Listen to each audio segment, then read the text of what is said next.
episode of the IFRS 17 podcast. I am your host Faiza Farooq, and today we will be talking about the creation of A17, which is an IFRS 17 tool. Today, joining me is Razi Sethi, an actuary who is an integral part of the development of A17. So let's begin. Can you start by briefly telling us about the journey of creating A17?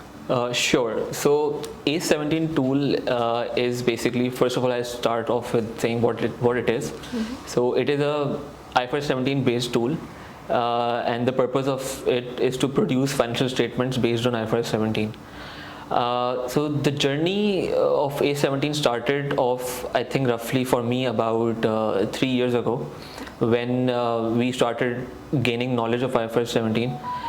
We used to, read all the topics of IFRS 17, and we used to have long debates, long discussions within our team, where we understood from each other what IFRS 17 is. And then this idea of creating A17 tool was always there, but it materialized when we got an opportunity from a client, and then we started building it. So it's interesting that it all started from just a blank sheet of Excel, and then from there, there's a long journey which we followed, and we built the entire tool.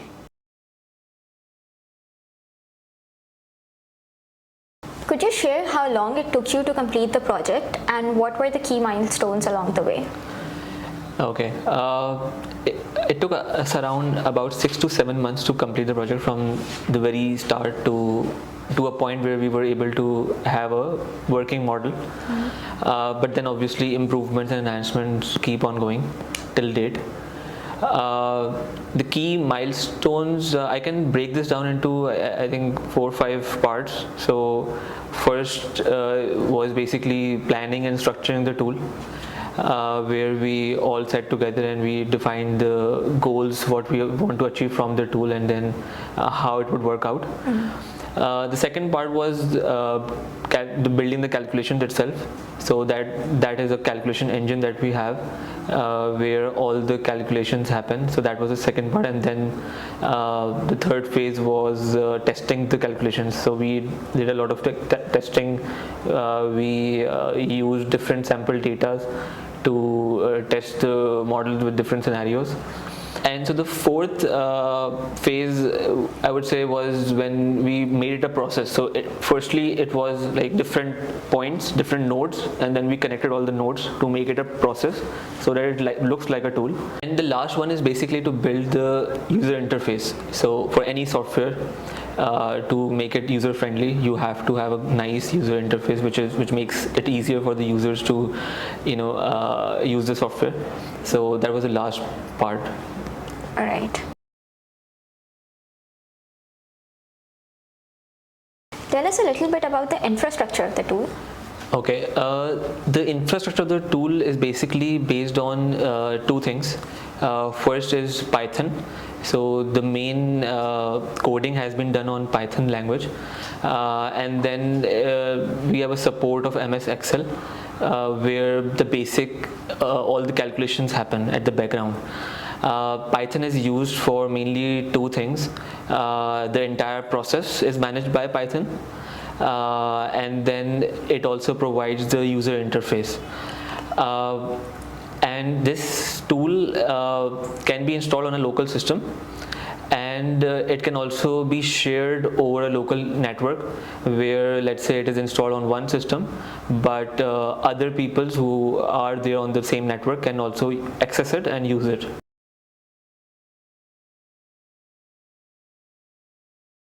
So what is the most challenging part of creating an IFRS 17 tool?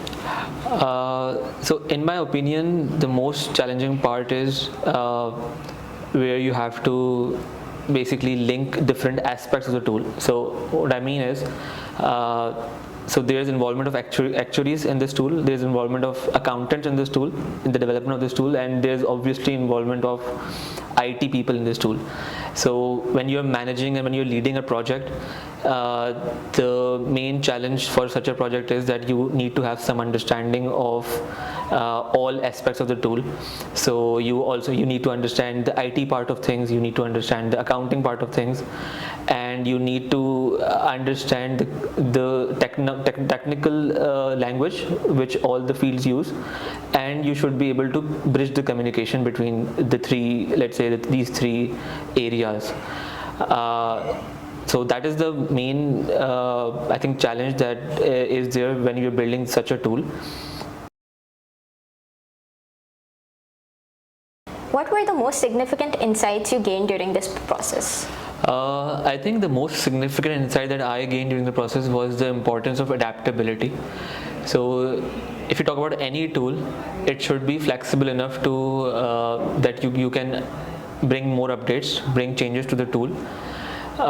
So likewise, A17 tool also, we have built it in a way that it is adaptable to changes. So to achieve this, what we did was basically we broke down the process into different steps and different modules, and each module is an independent module, so each module has its own specific task. And if let's say we want to bring some change in that specific task, we have to only change that module only, and then the entire process that is there does not get disrupted. So that is, I think, the main thing, that your tool should be flexible enough that when changes are required, and there could be any kind of changes, but when changes are required, you can adapt, you can enhance the tool.